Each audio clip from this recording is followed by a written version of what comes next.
તો મિત્રો the real ફૂડની એક ગર્વ લેવા જેવી બાબત એ છે કે ભારતીય સેનાના સૈનિક અને તેમના પરિવારને વિનામૂલ્યે અહીંયા ભોજન આપવામાં આવે છે. હેલો રાજકોટવાસીઓ, કેમ છે? મજામાં? આજે હું આવી ગયું છું ધ રિયલ ફૂડમાં, જે ઘણા વર્ષોથી લોકોને હાઇજેનિક ફૂડ સર્વ કરી રહ્યું છે. તો આવો અહીંની વધુ માહિતી પ્રતિકભાઈ પાસેથી મેળવીએ. ધ રિયલ ફૂડ નામનું રેસ્ટોરન્ટ છે. ત્યાં અમે અમારો જે નામ જે છે ધ રિયલ, એ જ પ્રમાણે અમે કસ્ટમરને અત્યારે સ્વાદનો આનંદ આપીશું. એમાં ચાઇનીઝ છે, પંજાબી છે, સિઝલર છે. ચાઇનીઝમાં છે અત્યારે Manchurian dry, paneer chilli dry, Chinese bhel, જે છે અમારું એકદમ કસ્ટમરને મજા આવે છે.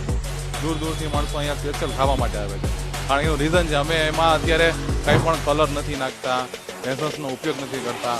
જે બી અમે મસાલા જે વાપરી છે એકદમ ઓથેન્ટિક યુઝ કરી છે, જેથી કરીને નાના જે બાળક હોય એને બી કાંઈ તીખું કે એવું કંઈ લાગે નહીં, મજા આવે છોકરાઓને. ને પ્લસ પંજાબી આઈટમમાં પનીર દુખાની છે, બટર કાજુ મસાલા છે, પનીર ભુરજી છે, એ અમારી એકદમ ફેમસ આઈટમ છે. ચાઇનીઝ સિઝલર છે એ રેગ્યુલર છે, અને વેજ સિઝલર છે અમે ઓર્ડર ઉપર બનાવી આપી. અને અમારું 365 દિવસ ડેઈલી ઓપન જ હોય છે, ક્યારે પણ રજા હોતી નથી. અને અમારે ત્યાં પંજાબી ફિક્સ થાળી 150 રૂપિયામાં અવેલેબલ છે. પ્લસ અમારું સ્વિગી ઝોમેટોમાં બી અવેલેબલ છે. આનું એડ્રેસ છે 4 અચના પાર્ક, યુનિવર્સિટી રોડ, ધોળકિયા સ્કૂલની બાજુ. તો ગાઈઝ, અમે અહીંયાનું ફૂડ ટેસ્ટ કર્યું, ખૂબ જ મસ્ત હતું. તમે પણ એકવાર અહીંયા આવીને ખૂબ જ મસ્ત ફૂડ છે, ટેસ્ટ કરો. સો ગાઈઝ, કોઈ સિંગલ વ્યક્તિને પણ અહીંયા જમવા આવવું હોય તો અહીં શાક સબ્જીની પણ વ્યવસ્થા અવેલેબલ છે.